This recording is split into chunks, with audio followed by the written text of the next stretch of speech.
આપ સર્વોને હેતપૂર્વક જય શ્રી સ્વામિનારાયણ। આજની સત્સંગ કથા વાર્તા નિજ મંદિર સાવરકુંડલા। આજની સત્સંગ કથા વાર્તામાં આપણે શ્રીમદ સત્સંગી જીવનની કથા સાંભળશું। પ્રકરણ 5 અધ્યાય 35।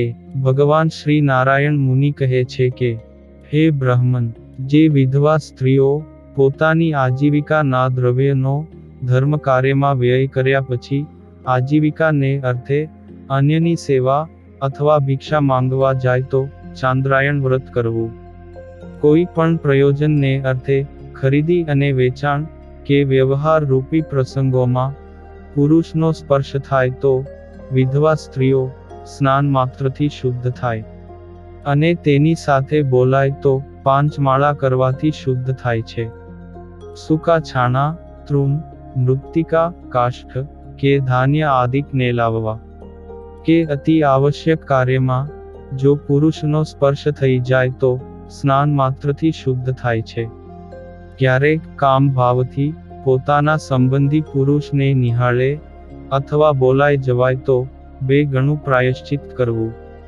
એક પત્ની વ્રતવાળા ત્યાગી, મૃત પત્નીવાળા શરણાગત, કામુક ભોગથી વિમુખ વર્તતા અને વિશ્વાસી, આ 6 પ્રકારના પુરુષોની મધ્યે કોઈ પણ એકની સાથે 8મા બ્રહ્મચર્ય વ્રતનો ભંગ થઈ જાય તો વિધવા સ્ત્રીઓએ 1 વર્ષ પર્યંત એકાંતરા ઉપવાસ કરવા અને જમવાના દિવસે મીઠા વિનાનો સાતવો કેવળ પાણીમાં ઘોળી પી જવો। એમ કરવાથી તે શુદ્ધ થાય છે। તેમ કરવા અસમર્થ હોય તો તે ધારણા પારણા વ્રતમાં જમવાના દિવસે મીઠાએ યુક્ત રાંધેલું એક અન્ન જમે, અને તેમ કરવામાં પણ અસમર્થ હોય તો 2 અન્ન જમવા, અને ઉપવાસના દિવસે જળ માત્રનું પાન કરવું અથવા છાશ પીવી।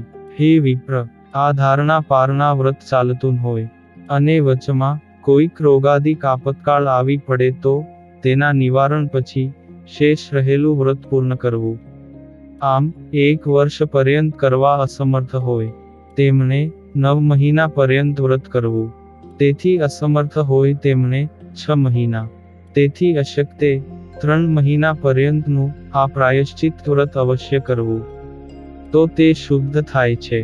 હવે સાક્ષાત પુરુષના સંગરૂપ પાપને જો બીજા મનુષ્યોએ ન જાણ્યું હોય તો તેનું પ્રાયશ્ચિત શાસ્ત્ર સંમત બીજું છે, તે કહું છું।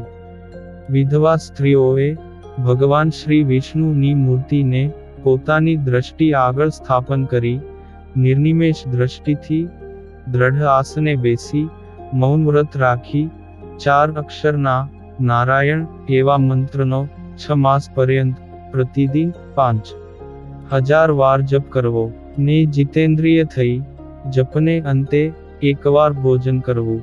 એક પત્ની વ્રત વાળા આદિક 6 પ્રકારના પુરુષો જે કહ્યા તેમાંથી કોઈ પણ એક પુરુષની સાથે ધર્મ ભ્રષ્ટ થયેલી વિધવા સ્ત્રીઓને ઉપરોક્ત જે પ્રાયશ્ચિત કરવાનું કહ્યું તેનાથી અર્ધું પ્રાયશ્ચિત કોઈ અન્ય પુરુષનો સંગ થઈ જવાથી જાણવું। અજ્ઞાનથી મદ્યપાન થઈ જાય કે માંસનું ભક્ષણ થઈ જાય તથા સુવર્ણની ચોરી થઈ જાય તો વિધવા સ્ત્રીઓએ ચાંદ્રાયણ વ્રત કરવું। ઉપરોક્ત પુરુષનો સંગ કે મદ્ય આદિક ભક્ષણનું શાસ્ત્રોમાં બહુ જ મોટું પ્રાયશ્ચિત કહેલું છે, પરંતુ કળિયુગમાં તે કરવું અશક્ય હોવાથી અમે આટલું થોડું પ્રાયશ્ચિત કરવાનું કહીએ છીએ। 1 દિવસ ચાલે એટલા રાંધેલા અન્નની ચોરી કરે, શાક, મૂળ, ફળ, પત્ર, દહીં તથા દૂધ વગેરેની જો ચોરી કરે તે પ્રત્યેક માટે 1 ઉપવાસ કરવો। 1 દિવસ ચાલે તેટલા મિષ્ટાન કે ઘીની ચોરી કરે તો 2 ઉપવાસ કરવા। તેમ અન્ય વસ્તુના તેમના મૂલ્યને આધારે પ્રાયશ્ચિત જાણી લેવું।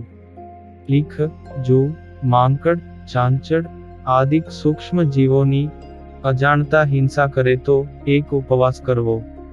ક્યારેક અજાણતા ઉંદર આદિક પ્રાણીઓનો વધ થઈ જાય તો વિધવા સ્ત્રીઓએ શ્રી હરિના નામનું ઉચ્ચારણ કરતા થકા 2 ઉપવાસ કરવા.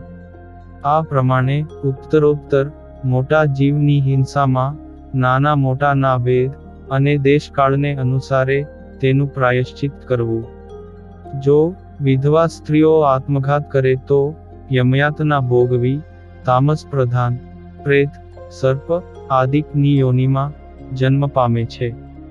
તેથી આત્મઘાત તો કરવો જ નહીં.